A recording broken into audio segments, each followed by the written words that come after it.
Diawali dengan Kato Haru dan Kame Shinosuke, polisi yang sedang mengendarai mobil menuju ke pameran yang akan mereka jaga. Saat patroli, mereka bertemu polisi dengan divisi yang berbeda dan Haru pun mendengar bahwa ada pengebom yang akan ngebom pangeran di sana. Di saat yang bersamaan, ada pasangan yang sedang merampok toko kue di sana. Informasi pun lanjut di mana pengebom menaruh bomnya di mobil pan putih bertuliskan Fukunishi Cleaning. Mereka pun melihatnya, namun perampok yang panik melihat kunci pan yang masih bertergantung lalu menggunakannya untuk kabur. Saat Haru sedang menunggu mobilnya, terdengar suara keras di deretan mobil-mobil yang terlihat ada mobil hitam yang menghantam masuk. Saat mobil itu akan menabrak anak kecil, Haru yang langsung menghalanginya. Dan mobil itu pun menabrak tiang dan menunjukkan bahwa itu adalah Kanbe Daisuke. Perampok yang sedang kabur merasa bingung kenapa banyak polisi sampai helikopter pun mengejar mereka karena mereka tak tahu di mobil itu ada bom. Daisuke yang melihat mobil bagus langsung menghampirinya dan menunjukkan dia adalah polisi dan ingin membelinya. Pemilik mobil itu pun meremehkan dan menawarkan harga yang patok sangat tinggi dengan harga 300 juta yen. Daisuke pun menarik dia keluar dan membeli dengan cek seharga 1 miliar yen dan langsung menggunakan mobilnya untuk mengejar bersama Haru. Di perjalanan, Daisuke menanyakan lokasi kepada Heus, asistennya, dan meminta ia untuk men-scan daerah sekitar dan membayar 2 kali lipat properti yang hancur. Perampok pun panik karena ada yang aneh, semua mobil menghilang dan langsung memacu mobilnya. Daisuke pun mengejarnya, yang benar saja itulah Daisuke yang memainkan lampu merah di sekitarnya agar pengejaran bisa lancar. Saat perampok itu sampai di jembatan itu pun terangkat dan saat perampok itu akan mundur, tiba-tiba Daisuke dari belakang menabrak mereka dan mendorongnya agar mobil itu dan bomnya bisa jatuh ke sungai. Saat sebentar lagi bom akan aktif, Haru datang ke mobil itu untuk menyelamatkan perampok wanita dan benar saja mobil itu langsung terjatuh dan meledak.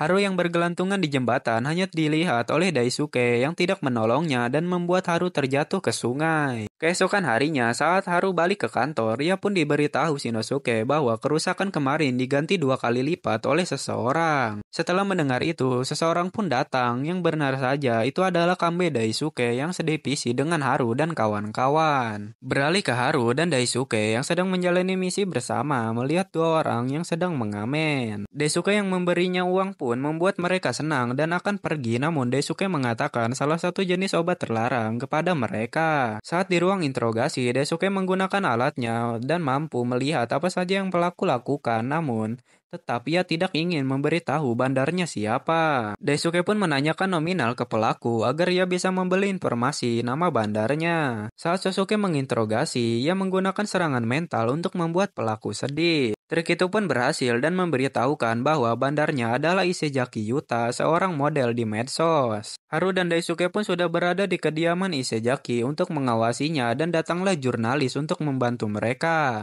Isejaki pun keluar dari gedung dan mereka bertiga pun mengikuti kemanapun Isejaki pergi untuk mengawasi. Saat di tempat sepi, Isejaki pun didatangi oleh mobil hitam dan transaksi pun terjadi. Namun saat Haru ingin menangkapnya, Daisuke pun melarangnya dan mengatakan bahwa kita bisa menunggu untuk langsung menangkap dalang dari semua ini. Hari-hari pun berlalu dan Haru pun terus memantau pergerakan Isejaki dan menemukan beberapa orang yang memiliki hubungan dengan pelaku. Karena ia tidak mandi, ia berniat untuk pulang, namun saat di parkiran, ia melihat wanita yang selalu bersama Isejaki dan mengikutinya. Lalu Haru sampai di gedung yang sangat megah dan datanglah mobil yang menghampiri Haru dan itu adalah Daisuke yang sudah pulang ke rumahnya. Daisuke pun mengajak Haru untuk masuk lalu mengajak ia ke tempat aneh dan Haru pun mengatakan bahwa wanita berambut hitam yang sering bersama Isejaki masuk ke sini. Lalu betapa kagetnya Haru melihat wanita itu yang sedang memperbaiki mobil dan memperkenalkan diri bahwa ia adalah Kanbe Sujue, adik dari Kanbe Daisuke. Mereka pun membicarakan tentang pesta yang akan dihadiri oleh Umezu, sang bandar. Lalu saat sedang membahasnya, Haru kesal dengan metode penyelidikan Daisuke dan ia pun keluar. Beralih ke Haru yang sedang menyamar masuk ke pesta sendirian dan saat ia melihat ponsel bandar itu sedang tak diawasi, ia pun mengambilnya lalu keluar. Pemiliknya pun akhirnya teriak dan sialnya Haru sedang dicek oleh penjaga dan mengetahui bahwa Harulah yang mengambilnya. Saat sedang terpojok, datanglah boneka anjing polisi membantu Haru dan mereka pun lari ke atap gedung. Saat di atap gedung, boneka yang dikira Haru adalah Daisuke ternyata berisi Mita, si jurnalis. Setelah itu, Mita mengambil topeng untuk dirinya dan helikopter tempur pun datang yang berisikan Daisuke yang akan menembakkan meriam ke atap gedung. Notifikasi sistem Daisuke pun memberitahukan bahwa ia telah membeli seluruh gedung itu dan Daisuke pun langsung menembakkan meriamnya kepada gedung itu.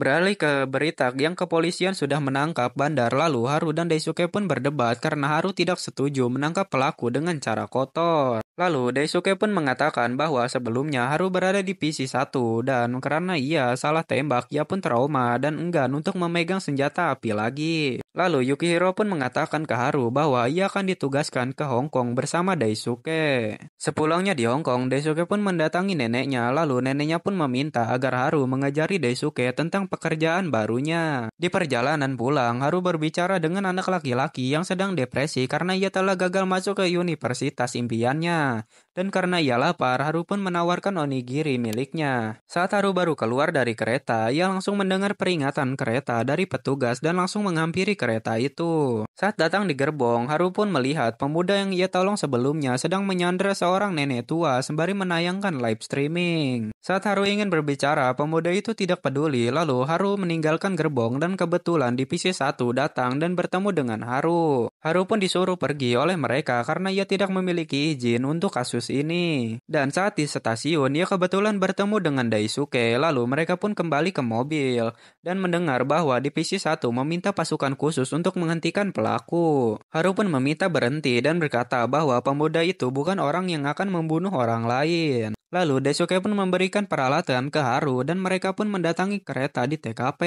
Haru pun meretas saluran radio dengan divisi 1 dan mengatakan bahwa dia bukan pemuda jahat, namun perkataan Haru tidak dihiraukan. Daisuke pun melihat labnya yang dimana Oshinoriyo sedang bernegosiasi dengan pelaku dan sniper pun sudah mengincar pelaku. Haru yang kesal pun ditanya oleh Daisuke apa yang dia inginkan dan Haru pun menjawab bahwa ia tidak ingin pemuda itu mati. Lalu Daisuke pun berkata bahwa asap akan menyelesaikan masalah dan benar saja misil datang ke arah kereta dan mengeluarkan asap yang sangat banyak. Daisuke dan Haru pun langsung menuju kereta dan melewati kaca, mereka pun masuk ke kereta. Saat sudah berada di belakangnya, Kapten Divisi 1 pun meminta agar Haru yang menembaknya, namun Haru tidak bisa karena traumanya dan memerintah Heus untuk memperlihatkan isi email pelaku. Haru pun datang dan mengatakan apakah adikmu akan senang jika kau seperti ini karena ia berniat untuk memberikan uang live streamnya untuk pengobatan adiknya yang sakit. Lalu nenek-nenek yang di belakangnya pun kesal karena telat datang ke konser dan merusuh di saat kasus masih berjalan. Notif Daisuke pun muncul yang bersamaan dengan anggota band yang ingin dilihat nenek-nenek itu berada di dekat kereta. Dan nenek-nenek yang pura-pura tertembak pun bangun yang membuat pistol asli milik Ryo mental dan pelaku pun mengambilnya. Lalu Daisuke pun menghampirinya dan mengatakan bahwa ia ditangkap atas kasus penyanderaan dan menjanjikan bahwa pengobatan adiknya akan baik-baik saja.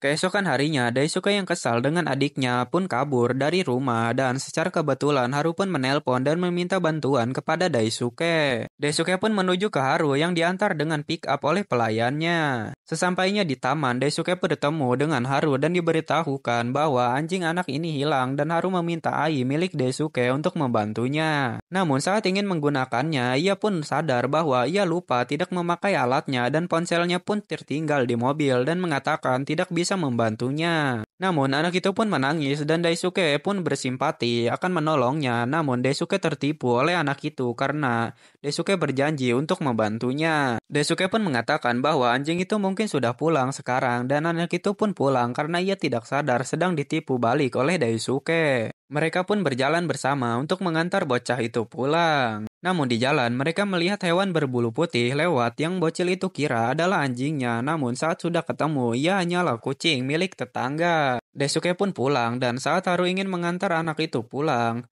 anak itu pun tak tahu rumahnya di mana, lalu Haru pun mendatangi satpam untuk mengabari ke orang tuanya. Saat sudah selesai, Haru pun keluar dan melihat Daisuke yang berada di sana dan mereka pun berjalan bersama. Namun perut Daisuke keroncongan dan mengatakan ke Haru bahwa ia tidak punya uang, lalu Haru pun memberikannya uang membeli tiket kereta. Saat ingin mengambilnya, tiba-tiba adik Daisuke mengirimkan pesan untuk segera pulang dan Daisuke pun menolak untuk pulang. Mereka pun belanja bersama, memasak bersama, dan Daisuke pun menginap di rumah Haru. Lalu karena Daisuke pilih-pilih makanan, Haru pun memasakkan menu turun-temurun dari keluarganya untuk dimakan oleh Daisuke. Dan Daisuke pun memakannya dengan lahap yang membuat Haru sangat senang. Saat pagi, Haru yang mengira Daisuke sudah pulang pun mencarinya, dan siapa sangka Daisuke malah tidur di kamar mandi. Lalu Haru pun lanjut mencari anjing sebelumnya, dan Daisuke pun pergi ke tempat berbeda. Dan di sore hari, Daisuke membawa anjing yang mirip dengan yang ia cari. Karena anjing yang dicari sudah mati tertabrak mobil. Daisuke pun pamit pulang ke Haru dan meminjam uang untuk ongkos kereta. Lalu sesampainya di rumah, Sujue pun dimasakkan natto buatan Daisuke karena ia belajar sebelumnya dengan Haru. Keesokan harinya, divisi Haru mendapatkan misi untuk mengawal presiden dan juga mereka dikelompokkan dengan divisi 1. Saat mereka sedang di tempat pengawalan, mereka tidak melihat Daisuke dan Mahoro mengatakan bahwa nenek Daisuke sedang sakit. Lalu mobil-mobil mewah pun berlalu lalang bersamaan dengan presiden dan ada mobil putih dengan ukuran besar lewat dan ternyata itu adalah Kanbei Daisuke. Mereka pun mendapatkan bento dan menawarkan seorang kakek-kakek pembersih untuk mengambilnya satu. Namun ternyata bento itu bukan milik mereka dan terpaksa mereka menaruhnya kembali dan si kakek pun menaruhnya juga. Mereka pun memesan mie instan dan menawarkan kakek itu untuk mengambilnya lagi dan saat ingin mengambil terlihat kalung yang dipakai kakek itu berbentuk bintang. Di dalam saat presiden dan Daisuke akan melakukan perjanjian ada sedikit masalah di mana mereka harus dibawa ke tempat aman. Penjaga divisi pertama yang di luar pun diperintahkan masuk dan Daisuke pun ditempatkan di bunker yang bisa menahan segala jenis serangan. Tim Haru yang di luar pun menemukan kejanggalan saat melihat CCTV yang mati dan benar saja ada seseorang yang berlari lalu dikejar oleh Haru dan Shinosuke. Di dalam bunker pun ada sabotase dari pihak luar yang menyebabkan mereka tidak bisa menghubungi bantuan. Daisuke pun berbicara dengan Ainya yang berkata bahwa ada pemutus sinyal di sekitar dan Sujue pun akan menuju ke tempat kejadian. Daisuke pun memperlihatkan bahwa penjahat itu menaruh sesuatu di lemari dan saat mereka mengeceknya itu adalah sebuah bom waktu. Haru yang sedang mengejar pelaku itu pun terpojok dan ia menjatuhkan kunci bintang bunker dan ia pun melompat dari atas gedung. Haru pun kembali dan mengatakan bahwa pelaku membuang benda yang berbentuk bintang. Saat Daisuke akan menekan ledakan dengan kain basah, Haru tepat waktu datang dan membuka pintu gerbang bunker itu.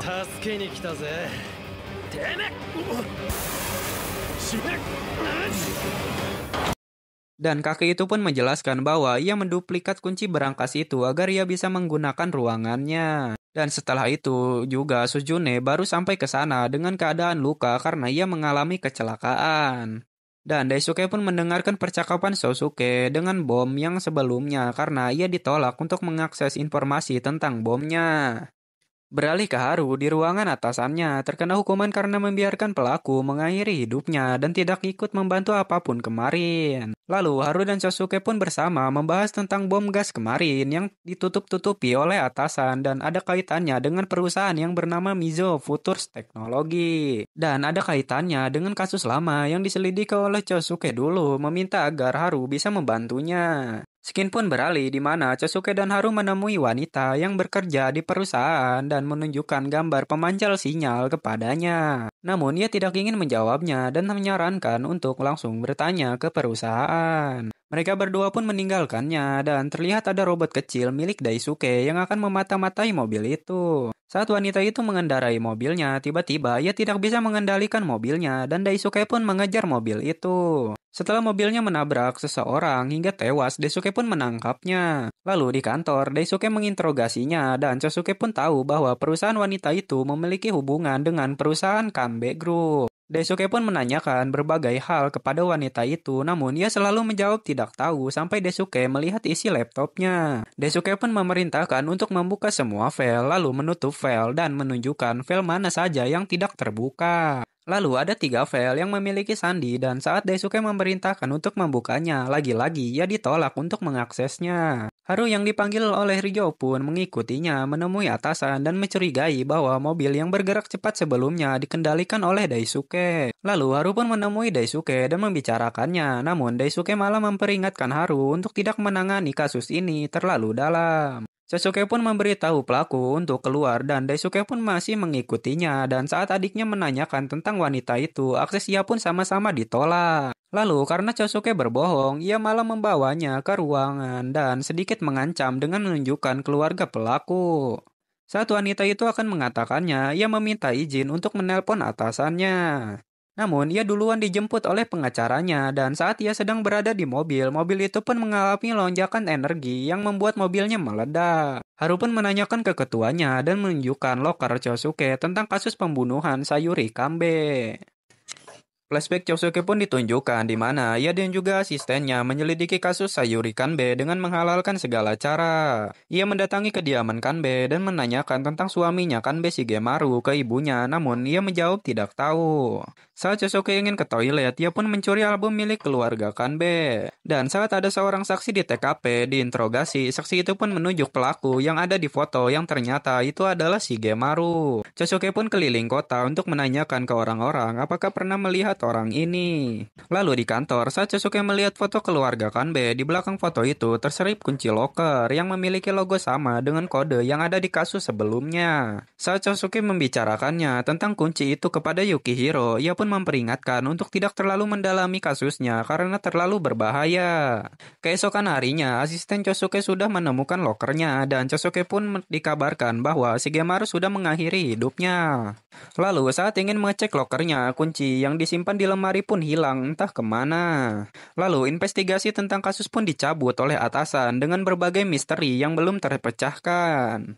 Lalu Chosuke dan Yukihiro pun jabatannya diturunkan karena terlalu mendalami kasusnya dan membuat divisinya sendiri hingga sekarang. Skin pun beralih ke Chosuke dan Haru yang akan menemui Daisuke dan saat menanyakan apakah yang mendalikan mobil itu adalah kau, lalu Daisuke pun menjawab iya. Haru yang sampai di depan gerbang pun langsung menabrak gerbangnya dan saat sudah di dalam ia pun disambut oleh Daisuke.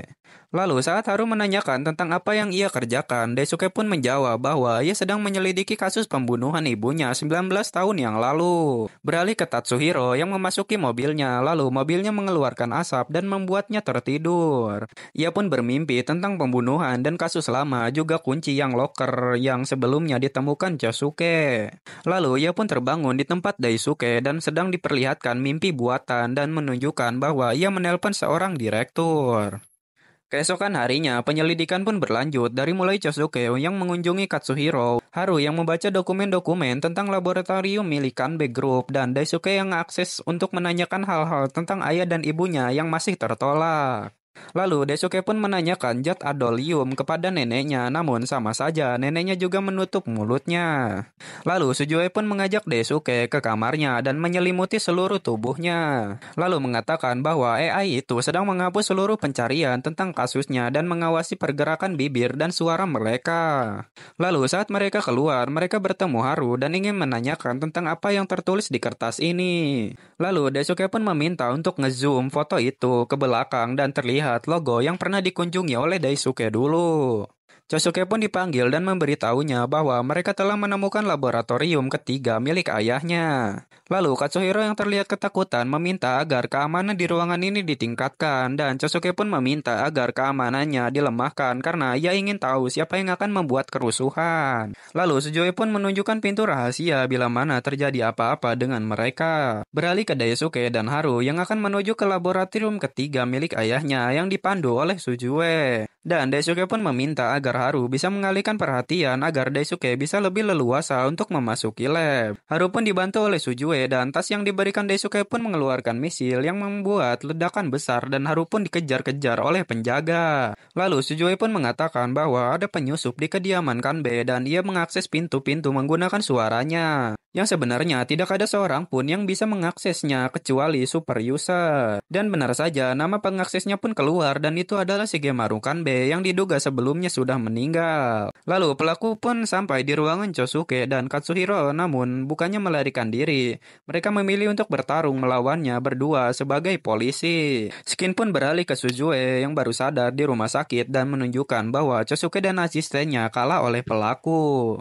Daisuke pun mengundurkan diri dari kepolisian dan saat sedang berkabung di kantor Yukihiro pun menunjukkan dadu milik Chosuke. Yang sebenarnya itu adalah pemancar dan satu lagi disimpan di kerah pelaku oleh Chosuke saat pertarungan berlangsung. Haru pun ditahan oleh divisi 1 karena dia adalah saksi dari pembunuhan. Daisuke pun berdebat dengan neneknya karena ia selalu melindungi anaknya. Lalu Daisuke pun menjawab bahwa dia juga akan selalu mencari pembunuh ibunya. Lalu di kantor, tim yang tidak boleh keluar ruangan satu persatu keluar dengan alasan ingin membeli sebuah kebab di bawah. Shinosuke pun diperintahkan untuk membuat antena ke atas dan saat ia akan terjatuh, mereka pun mendapatkan sinyal. Haru pun diinterogasi oleh Ryo dan flashback saat Haru trauma dengan senjata pun ditunjukkan. Saat sedang perampokan, Haru yang berada di belakang pelaku diizinkan untuk menembak saat ingin menangkap pelakunya. Ada wanita yang duluan mengambil pistolnya dan ingin menembak Haru, namun Haru lebih dulu menembaknya dan saat Haru melihat pistol itu hanya mainan dan membuat Haru trauma. Saat diinterogasi, Haru bukan dendam kepada atasannya dulu, melainkan malah berterima kasih dan bertekad akan menangkap pelaku pembunuhan ini.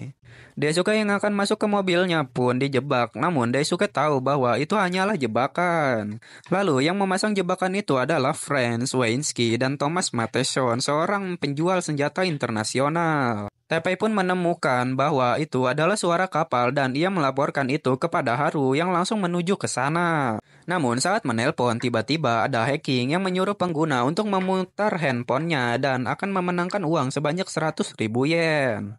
Dan itu adalah ulah Daisuke agar bisa melacak keberadaan Shigemaru dan menemukan bahwa ia sedang berada di pelabuhan Urawa. Haru pun sudah duluan di kapal, lalu datanglah Daisuke yang dikirimkan alat canggih untuk membantunya. Saat kapalnya sudah terlanjur berangkat, ia pun menggunakan mobilnya untuk menyusul. Daisuke pun mengajar pengawal dan menyeretnya, lalu Haru pun melihat Daisuke, namun Franz memiliki senjata untuk melawan. Transmisi penghambat aliran listrik pun dinyalakan yang membuat perangkat milik Daisuke error dan mati. Haru yang sudah berada di belakang Franz saat ingin menembaknya, ia tidak mampu dan kembali menurunkan senjatanya. Lalu Haru pun melihat kode Daisuke yang mengarahkannya ke kontainer di kren. Kontainer itu pun dijatuhkan dan saat terjatuh, Daisuke pun hilang melarikan diri dan diobati oleh Haru. Sujue pun membantu dengan mengirimkan robot-robot kecil ke kapal dan saat Daisuke dan Haru ketahuan saat mengendap-endap, mereka pun menghajar orang yang mengetahuinya. Saat mereka ingin kabur, robot Sujue pun datang dan langsung memberitahu bahwa mereka akan ditembak. Daisuke pun pergi ke ruang mesin sendiri, lalu Haru malah diperintahkan untuk mengalihkan perhatiannya dan Haru pun dikejar-kejar oleh mereka. Haru yang ditembaki pun berhasil menipu mereka dengan melempar jaketnya ke laut, lalu Daisuke pun sampai di ruang mesin dan melihat ada alat besar yang kemungkinan itu adalah pencipta adolium. Daisuke pun mengajar penjaga-penjaga di sana dan saat akan mematikan mesinnya, Franz pun datang menembak dan Daisuke pun bertarung melawannya. Namun Daisuke pun terluka dan Haru pun sampai di ruang mesin dan saat yang sama pun terjadi di mana Haru berada di belakang musuhnya namun ragu untuk menembaknya. Dan Daisuke pun memerintahkan untuk menembak pipa merah saja dan benar, lalu setelah ditembak asap pun keluar lalu listrik pun mati. Saat lampu darurat dinyalakan, Daisuke sudah bisa menggunakan perangkatnya lagi dan menghajar Franz. Dan saat kapal akan tenggelam, Daisuke meminta rute ke Suzue untuk mengantarkannya ke ruangan Kanbe Shigemaru. Saat sampai, Daisuke yang akan memborgolnya pun ditembak oleh perangkat milik Shigemaru dan alat itu pun meledak. Shigemaru pun kabur dan Daisuke juga Haru yang melihat para pembunuh bayaran pun menangkap mereka dan membawanya ke pelabuhan. Lalu Daisuke dan Haru pun kembali ke helikopter untuk menangkap bos terakhir dan saat di helikopter mereka pun tahu kemana Shigemaru pergi. Lalu mereka pun pergi ke Shigemaru berada di mana ia pulang ke rumah Kanbe. Haru dan Daisuke pun masuk ke laboratorium dan Haru diminta untuk mencari secara berpencar dan kebetulan Haru menemukan jalan rahasia. Dan Daisuke yang menemukan dokumen pun kembali ke kediamannya dan memberikannya kepada Suzue.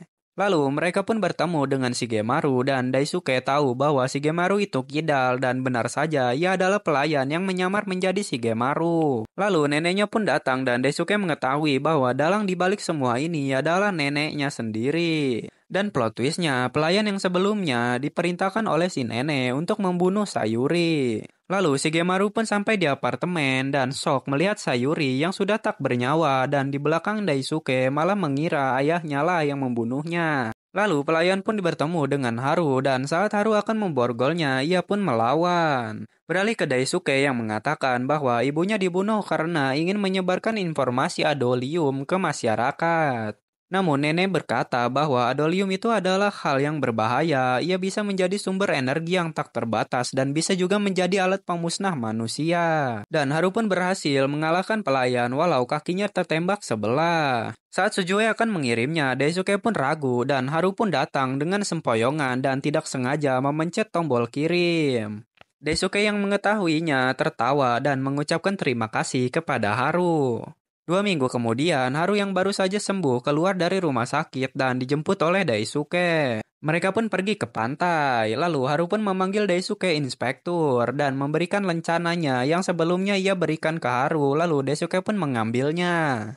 Beralih ke kantor di mana berita pun mengabarkan bahwa zat adolium akan diteruskan penelitiannya oleh pemerintah. Dan juga AI milik keluarga Kanbe digunakan di kantor juga dan juga Yukihiro pun mentraktir semuanya untuk makan karena ia naik jabatan. Skin pun menunjukkan di negara lain ada orang-orang yang sedang bertransaksi adolium lalu Haru pun melapor ke Daisuke. Dan Daisuke pun meluncur dengan sangat cepat terjun dari atas pesawat menggunakan mobilnya. Mobilnya pun meluncurkan misil menuju ke jembatan dan menghancurkan jembatannya dan lagi-lagi momen yang sama pun terjadi lagi.